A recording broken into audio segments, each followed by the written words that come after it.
ದೇಶಕ್ಕೆ ಯೋಧ, ನಾಡಿಗೆ ರೈತ, ಬಾಳಿಗೆ ಗುರು ಒಬ್ಬ ತಾನೆ. ಅಕ್ಷರ ಕಲಿಸೋ ವಿಜಯ್ ಪಾಳ್ಯಗಾರ ಕೈ ಹಾಕಿದ್ರೆ ಸೂರ್ಯಂಗ್ ಅಂತ ಮಾತಾಡಂಗೆ ಇಲ್ಲ. ತಪ್ಪು ಸರಿಯ ತಿದ್ದಿ ತಿಳಿ ಹೇಳಿ ಸಮಬುದ್ಧಿ ನಮ್ಮ ಚಿತ್ತ ಶುದ್ಧಿಯಾಗೋ ಹಾದಿ.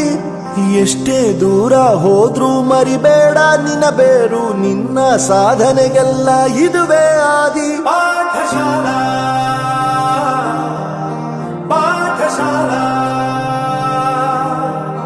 ಪಾಠಶಾಲಾ